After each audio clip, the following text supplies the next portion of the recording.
Now, I've been very curious about why I feel so much better when I drink carbonated water versus regular water. And I didn't know the answer until very recently. So I'm going to share this with you, as well as some other fascinating things related to CO2, carbon dioxide. So whether you're drinking soda water, club water, seltzer water, LaCroix, or any type of carbonated water, this relates to CO2 because the way they carbonate it is by adding this gas, CO2, into the water, which does make it slightly acidic because it turns into carbonic acid, unless it's stored a little bit differently as these bicarbonates in water. But regardless of that, when I drink carbonated water, I just feel more hydrated, my digestion's better, and I feel better. I feel more relaxed when I drink carbonated water.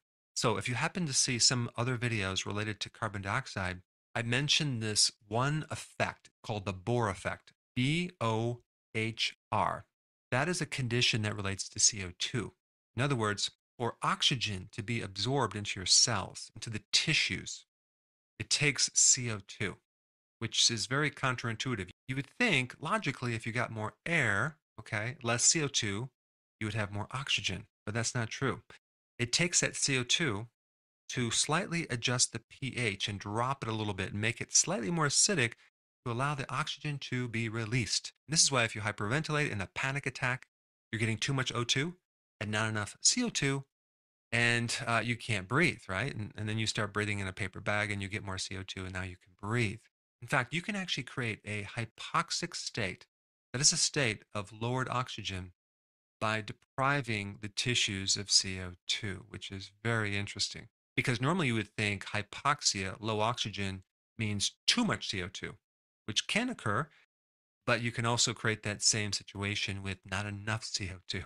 So, CO2 is really essential in the homeostasis of oxygen absorption. Now, in Europe, they actually have these sauna baths that are carbonated. They call them carbonated spas or baths, where they pump the CO2 into this water. And apparently, it's great for all sorts of circulatory problems, like problems with your vascular system, especially something called peripheral vascular disorders. They even use it for diabetic wounds and to decrease the rate of getting an amputation where they cut off the feet. I mean, it can actually improve that by increasing microvascular circulation. So basically, CO2 increases blood flow. It's even used as the therapy after someone gets a stroke and they have this hypoxic, low oxygen state because the CO2 helps that oxygen go deep into the cells. Now, I could not find any research on drinking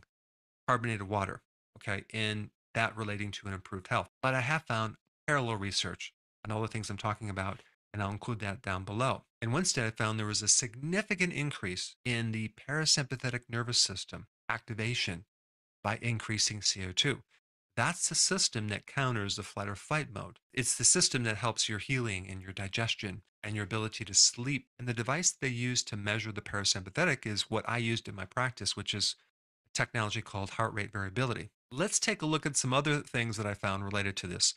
If you take a normal cell inside, and then you take a cancer cell, and we look at the pH of each one, the cancer cell actually is more alkaline.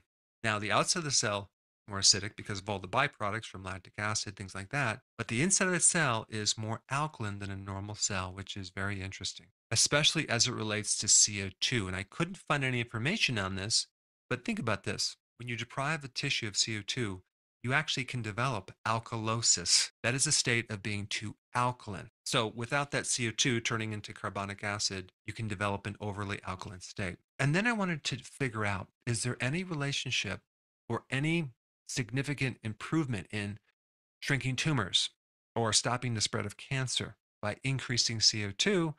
And I found a bunch of research, which is also very interesting, which I'll include down below. So apparently, CO2 is a significant, potent anti tumor gas. It has the ability to inhibit metastasis, which is interesting, as well as inducing apoptosis, which causes the cancer cells to commit suicide. It also inhibits this very interesting gene that's involved in this switching mechanism between a normal cell and it turning into cancer. That gene is called HIF-alpha, which is involved in hypoxia. Now, this probably doesn't make sense unless you understand that CO2 allows oxygen to go into the tissues. And as bad as hypoxia is, it can be created by a lowered amount of CO2, as well as lowered oxygen levels.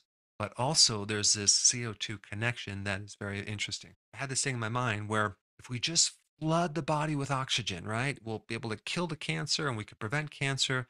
But apparently, the CO2 is another key factor that we cannot ignore. Like even in a thunderstorm, you can probably breathe better.